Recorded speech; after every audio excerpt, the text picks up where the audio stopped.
Oke ini.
Dalam kesempatan yang berbahagia ini, kita kembali akan membicarakan sebuah risalah dari Syekh Sa'di yang berjudul Al-Wasail Al-Mufidah fi Hayatis Sa'idah. Jadi wasail-wasail media-media yang bermanfaat untuk mendapatkan kehidupan yang berbahagia. Pada pertemuan sebelumnya, tepatnya 2 pertemuan yang telah kita lewati, kita sudah sampai pada poin yang ke-6, poin yang ke-5, tentang hal-hal yang membuat manusia berbahagia, orang-orang yang beriman berbahagia, dan menghilangkan kedukaan di dalam hati mereka. Ayyuhal mu'minun, kita maklum bersama bahwa telah menjadi tabiat kehidupan, telah menjadi sunnatullah, bahwasanya manusia itu diterpa 2 hal. Terkadang mendapat nikmat dan terkadang mendapat bala. Terkadang hati mereka gembira, terkadang hati mereka berduka. Tidak ada yang mengatakan, baik kita kaji dalam nas Al-Quran maupun As-Sunnah maupun perbincangan para ulama, bahwasanya orang yang beriman tidak akan dicoba oleh Allah Subhanahu wa Ta'ala, bahwasanya orang yang beriman tidak akan mendapat musibah. Tidak ada yang mengatakan demikian. Orang yang beriman akan dicoba oleh Allah Subhanahu wa Ta'ala. Sini berganti datang kepadanya berbagai rintangan dan cobaan. Oleh sebab itu, 2 kondisi, bahagia dan tidak bahagia, juga menerpa orang-orang yang beriman. Namun demikian, yang menjadi persoalan, sebagaimana yang kita kaji pada kaji-kaji sebelumnya, bahwa bagaimana kita mensikapi, bagaimana hal itu bisa kita jadikan sebagai salah satu pemicu untuk bahagia. Bagaimana keadaan yang beragam itu bisa kita nikmati, akhirnya menjadikan kita sebagai hamba Allah hidup berbahagia. Sekali lagi, orang yang beriman tetap akan mendapat cobaan-cobaan dan musibah-musibah. Masyaallah muslimin rahimakumullah.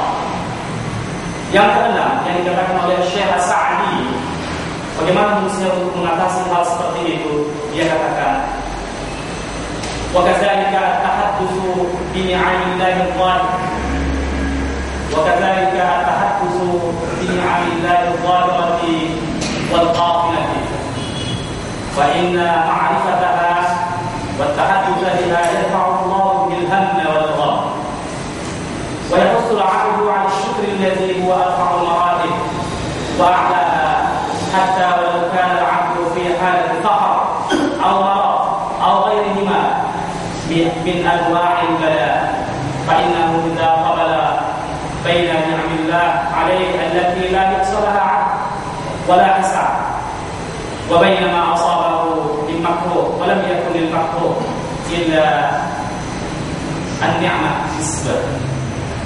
Jadi ma'asyiral muslimin, salah satunya adalah bagaimana manusia bisa menghindarkan diri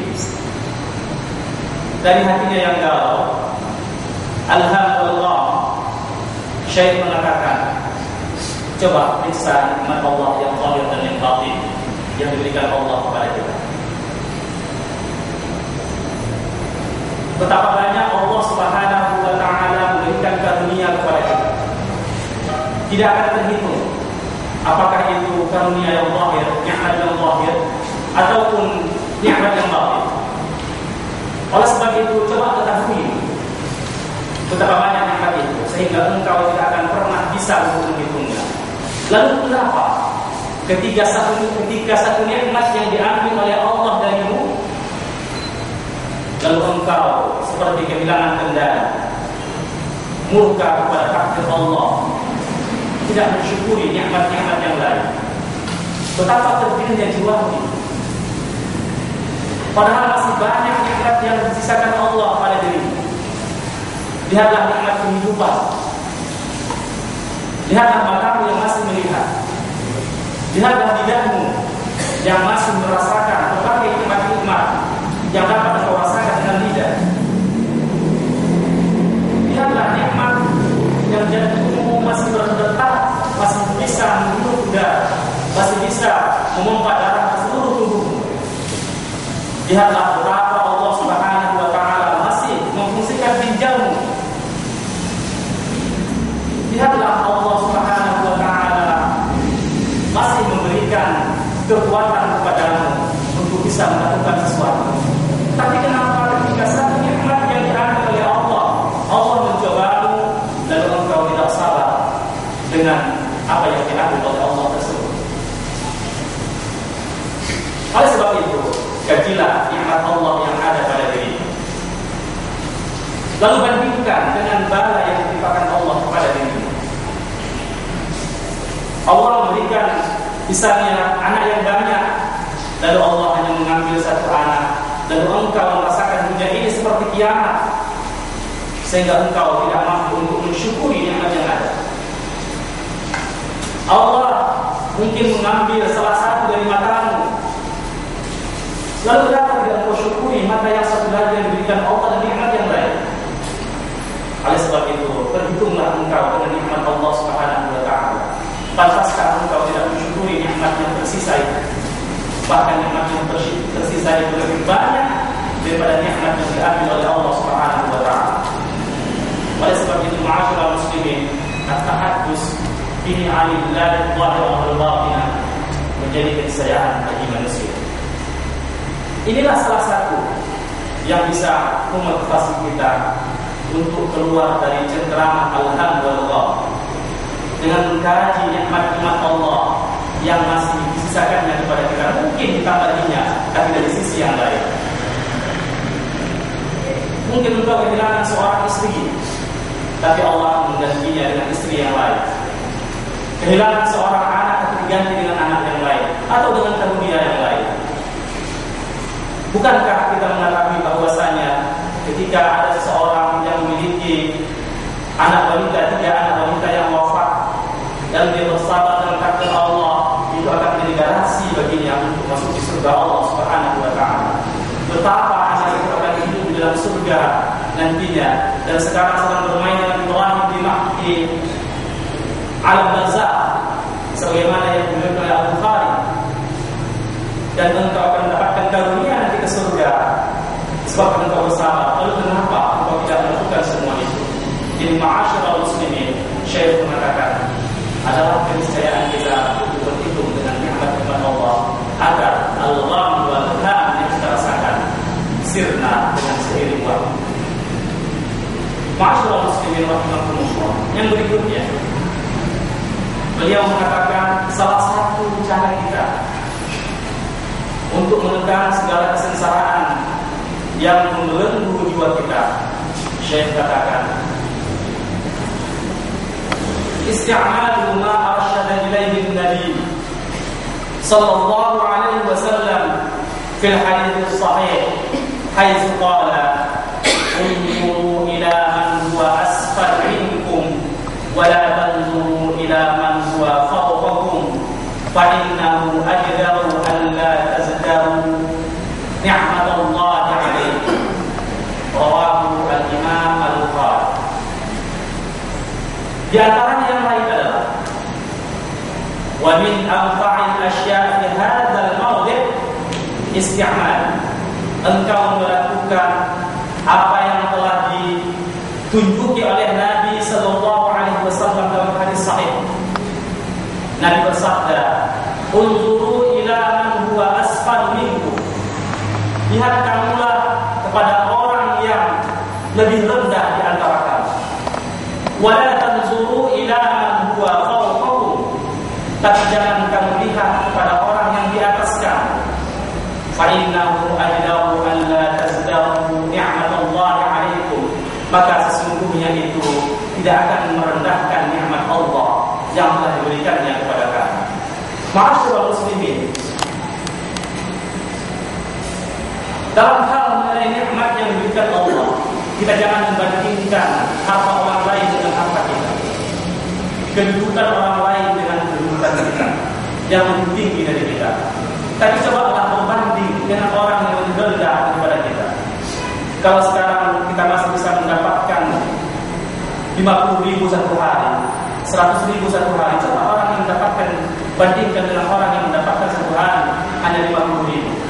Atau ketika kita mendapatkan 50.000 penghasilan satu hari, jangan lihat orang yang mendapatkan 100.000 satu hari, tapi lihatlah orang yang 25.000 satu hari. Jadi ma'asyiral muslimin rahimakumullah, ini salah satu untuk menghilangkan kedukaan dalam hati kita dari segi pendapatan nikmat. Coba lihat usia kita sekarang mungkin 40 tahun. Jangan lihat orang yang sehat 25 tahun, tapi lihat orang yang sudah 60 atau 70 tahun. Lihat juga kita yang masih bisa hadir ke majelis ini, itu jauh lebih baik daripada orang yang tidak bisa hadir ke majelis ini disebabkan penyakit dan berbagai hal yang menimpa dirinya. Jadi oleh sebab itu ketika mendapatkan nikmat, ketika mengukur nikmat, maka Syekh mengatakan ukurlah kepada orang yang di bawah kamu, tapi jangan lihat kepada orang yang di atas kamu. Kalau kita membandingkan kepada orang yang di atas, maka tidak pernah akan syukur dalam diri kita. Tapi kalau kita melihat orang yang di bawah kita, maka alhamdulillah kita akan sadar betapa masih banyak nikmat yang diberikan Allah kepada kita dibanding orang-orang lain. Maka Nabi menasihatkan unzuru ila man huwa asfal minkum. Lihat kamulah kepada orang yang jauh lebih rendah di antara kamu. Wala tanzuru ila man huwa fawqakum. Tapi jangan lihat kepada orang yang di atas kamu. Oleh sebab itu syukurilah bahwasanya kullu insan nasiyah, bagi setiap insan itu ada kelebihan. Kita memiliki kelebihan daripada orang lain, dan orang lain juga memiliki kelebihan daripada orang lain. Ma'asyiral muslimin rahimakumullah. Wa kullama qala ta'ammul 'abdi bi ni'matillahi adh-dhahirah wal batinah ad-diniyah wad dunyawiyah ra'a rabbahu qad a'tahu khairan wa dafa'a anhu syururan muta'addidatan wa la syakka anna hadha yadfa'u al-humuma wal-humuma wa yujibu al-farha was-surura. Ketika seseorang hamba dia panjang bercita-cita dengan nikmat Allah yang zahir dan yang batin, baik itu nikmat dunia ataupun nikmat agama, maka dia melihat Tuhannya telah memberikan kebaikan yang banyak kepada dirinya. Oleh sebab itu, ketika dia merasakan hal demikian, maka nikmat-nikmat yang masih dimilikinya dia akan syukuri, dan ketika dia mensyukuri nikmat itu, maka terhapuslah, sirnalah dalam hatinya syururan muta'addidatan, berbagai kekacauan, keburukan yang berbilang-bilang itu. Wala syakka, tak dapat mengatakan lagi anna hadza yadfa'ul humuma wal humum, ini dapat menolakkan kegalauan, kekacauan hatimu. Ma'asyiral muslimin, beliau juga mengatakan, dan ini meniscayakan adanya kegembiraan dan kebahagiaan yang akan terus tumbuh dalam hati. Jadi, saya menasihatkan kita, salah satunya adalah dengan hadis ini. Unzuru ila man huwa asfal minkum wa la tanzuru ila man huwa fawqakum. Kemudian yang berikutnya, Syekh mengatakan, wa min anfa'i ma yaqumu fi mulahadati mustaqbalil umuri isti'malu hadha al-du'a'i alladhi kana an-nabiy sallallahu alaihi wasallam yad'u bih. Dan di antara hal yang bermanfaat untuk bekal masa depanmu adalah isti'malu hadha al-du'a, engkau mengamalkan doa ini, alladzi kana Nabi sallallahu alaihi wasallam, yang Nabi sallallahu alaihi wasallam pernah melakukan, membacakan doa ini. Doa tersebut adalah Allahumma aslih li dini alladzi huwa asmatu amri wa aslih li dunyaya allati fiha ma'ashi wa aslih li akhirati allati fiha ma'ani waj'al al-hayata ziyadatan li fi kulli khair waj'al al-mauta rahatan li min kulli syarr. Nabi sendiri mengamalkan doa ini. Betapa pula engkau sebagai hamba Allah, sebagai umat Nabi Muhammad tidak mau mengamalkan doa ini, maka amalkan doa ini agar masa depanmu lebih baik, agar kehidupanmu lebih baik. Allahumma aslih li dini, ya Allah, perbaiki untukku agamaku, alladzi huwa asmatu amri, agama itulah semuanya bagiku, peganganku dalam segala urusanku. Wa aslih li dunyaya, dan perbaiki ya Allah bagiku dunia ini, allati fiha ma'ashi, yang mana duniaku ini di sana aku hidup ya Allah. Allahumma aslih li akhirati allati fiha ma'adi, ya Allah, perbaiki untukku akhiratku yang di dalamnya adalah aku kembali, tempat aku kembali. Waj'al hayata ziyadatan li fi kulli khair, jadikanlah kehidupanku ini ziyadatan, sebagai tambahan untukku dalam setiap kebaikan.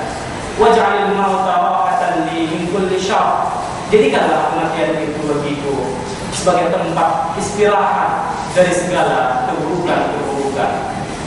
Jadi ma'asyiral muslimin, doa ini sangat bagus diamalkan, mencakup tentang agama, mencakup tentang kehidupan dunia, mencakup tentang akhirat, mencakup tentang perkembangan usia, dan mencakup tentang barzakh yang semuanya pasti akan kita lalui bersama. Ma'asyiral muslimin, hadis ini juga, doa ini juga memberikan gambaran kepada kita bahwasanya agama adalah segalanya untuk kehidupan kita. Dan itu adalah menjadi doa Nabi, dan seyogyanya juga menjadi doa kita semua. Kemudian kita juga jangan mengingkari kehidupan dunia ini. Kita harus berdoa kepada Allah Subhanahu wa taala agar kehidupan dunia kita menjadi baik. Bukan menjadi buruk, tapi menjadi baik. Karena dalam dunia inilah kita hidup. Kemudian dalam doa ini juga menjadi akibat kepada kita, menjadi ajaran kepada kita bahwasanya kemestian kita untuk berdoa tentang kebaikan akhirat kita. Karena akhirat adalah tempat kita kembali. Kalau begitu, ini adalah tempat kita safar dan rumah kita sesungguhnya adalah di akhirat. Oleh sebab itu, hanya orang-orang yang jahillah yang tidak mendoakan kebaikan akhirat. Kemudian, usia yang panjang adalah kebaikan untuk kita. Jangan usia yang panjang ini justru menjadi keburukan untuk kita.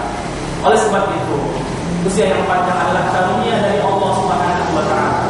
Semakin hari usia kita bertambah, maka amal kita semakin banyak. Salat kita semakin banyak, puasa kita semakin banyak, sedekah kita semakin banyak, nasihat-nasihat kita semakin banyak, senyum kita semakin banyak, dan kebaikan-kebaikan yang lain bisa kita lakukan dalam umur yang panjang. Betapa kalau umur itu singkat, maka sedikit pula yang bisa kita lakukan. Namun demikian, umur yang panjang tidak akan menjadi arti apa-apa kalau dalam kehidupan itu tidak ada kebaikan yang bisa kita lakukan. Karena itu Nabi mengajarkan kepada kita berdoa dalam doa ini. Waj'al hayata ziyadatan li fi kulli khair.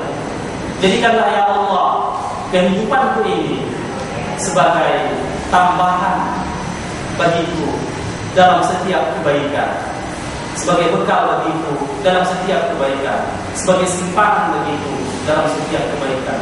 Kemudian jadikanlah kematian itu tempat istirahat bagiku ya Allah dari segala keburukan-keburukan.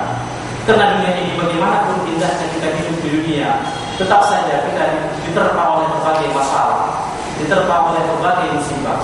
Oleh sebab itu, kematian adalah tempat kita beristirahat dari segala keburukan-keburukan. Dan jangan sebaliknya, justru barzakh itu menjadi tempat kita sibuk untuk merasakan azab dari Allah Subhanahu wa taala, yang menjadi isyarat azab itu juga akan menjadi azab nanti di akhirat.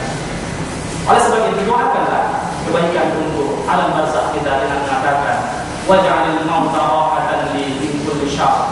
Jadikanlah kematian itu tempat istirahat dari segala keburukan-keburukan. Hadis ini sahih diriwayatkan oleh Muslim. Demikian juga kita diajarkan untuk berdoa, Allahumma rahmataka arju. Ya Allah, rahmat Engkau lah yang aku inginkan. Wa la takilni ila nafsi tarfat 'ainin. Dan jangan Engkau bebankan aku, dan jangan Engkau tinggalkan aku, dan Engkau serahkan segala urusan ini kepada diriku ya Allah, walaupun itu hanya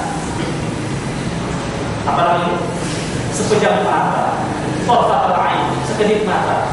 Ya Allah, jangan serahkan kehidupanku ini kepada diriku ya Allah. Aku tak bisa mengurusnya walaupun hanya sekerlingan mata. Tapi ya Allah, kuserahkan segala urusanku ini hanya kepadamu ya Allah. Engkaulah yang bisa mengatur kehidupanku, dan Engkaulah yang bisa memenuhi segala hajat dan kebutuhanku ya Allah. Waslih li sya'ni kullah, ya Allah, perbaikilah bagiku segala urusanku seluruhnya ya Allah. La ilaha illa anta, tak ada ilah ya Allah kecuali Engkau ya Allah ya Arhamar Rahimin. Hadis ini sahih diriwayatkan oleh Abu Dawud. Jadi ma'asyiral muslimin, dua doa ini mengajarkan kepada kita bahwasanya kita harus menyerahkan segala urusan kita kepada Allah dan menggantungkan hidup kita hanya kepada Allah, dan hanya Allah tempat kita mengadu segala nasib, kepedihan, kedukacitaan, kemiskinan, kepaparan, dan segala kesusahan hati kita. Kita tak bisa bergantung kepada manusia. Kita hanya bisa tawakal kepada Allah Subhanahu wa taala, sebagaimana nanti akan dijelaskan oleh Syekh pada kajian-kajian berikutnya. Disebabkan hal ini, maka seorang yang sadar ketika dia bukan mengurus segala urusannya, maka dia akan optimis dalam hidupnya. Wa qalaba hammuhu farhan wa surura, maka berbaliklah duka citanya menjadi kebahagiaan dan kegembiraan. Ma'asyiral muslimin rahimakumullah. Lalu saya mengatakan yang paling penting juga untuk jangan pernah terlupakan quwwatul qalbi wa'adamu inzi'ajihi wa infi'alihi lil awhan. Beliau mengatakan bahwasanya di antara yang terbesar juga untuk mengobati penyakit hati, bahkan penyakit badannya, bal aidan lil amradi al badaniyah, quwwatul qalbi wa 'adamu inzi'ajihi wa infi'alihi lil awhan wal khayalat allati tajlabuha al-afkar as-sayyi'atu wal ghadab wat tashwisu min al-asbab al-mu'limah. Beliau katakan bahwasanya untuk yang mengobati hatimu yang sakit, bahkan juga badanmu yang sakit, kuatkan hati. Jangan pernah kegelisahan engkau persilakan masuk leluasa dalam hatimu, disebabkan oleh waham dan khayal-khayal. Terkadang banyak manusia yang susah disebabkan oleh khayal-khayal, padahal sesungguhnya kenyataan yang terjadi tidak seperti yang dikhayalkan. Ketika dia tidak disapa oleh orang, dia merasa dia telah dihina oleh orang, dia dipojokkan oleh manusia, beribu prasangka dalam pikirannya, sehingga itu membuat dia gelisah. Padahal orang tadi mungkin saja tidak melihatnya, mungkin saja dia punya masalah sehingga tidak sempat menegur kita, atau banyak hal, tetapi disebabkan oleh khayal-khayal kita, imajinasi kita, membelenggu dan sebagainya, akhirnya membakar hati kita. Kita merasa tidak enak, bahkan mungkin buruk sangka kepada orang lain dan sebagainya. Begitu juga kita punya masalah dengan istri kita, akhirnya kita menduga ketika istri kita mungkin terlambat memasak. Ya kan, kita pulang dari kerja, padahal memasak itu kewajiban kita, bukan kewajiban istri. Ya kan, kita berkewajiban untuk memberi nafkah istri, termasuk memasakkan nasinya, dan mereka hanya untuk melayani kita. Tetapi justru kita marah-marah, kita katakan dia melakukan hal-hal yang tidak penting, kita berkhayal tentang apa yang terjadi. Banyak hal yang menghantui kita, khayalan kita. Sesungguhnya yang menjadikan hati kita sempit, terbakar, terhina, bukanlah istri kita, tapi khayalan kita, waham kita, prasangka kita. Jadi ma'asyiral muslimin rahimakumullah, maka kuatkan hatimu. Jangan pernah kegelisahan engkau persilakan masuk berpuasa dalam hatimu tanpa pernah engkau obati. Jadi ma'asyiral muslimin, ini nasihat yang baik untuk kita. Kemudian ini penting, masih terkait dengan hal-hal sebelumnya di atas. Wa mata ya'tamadu al-qalbu 'ala Allah wa tawakkal 'alaihi wa tawakkal 'alaihi wa lam yastaslim lil awhami wal khayalat as-sayyi'ah wa wattaqa billahi wa tama'a bi fadlihi in dafa'at anhu bidzalika al-umur وزالت عنه كثير من الأسقام البدنية والقلبية وحصل للقلب من القوة والانشراح والسرور ما لا يمكن التعبير عنه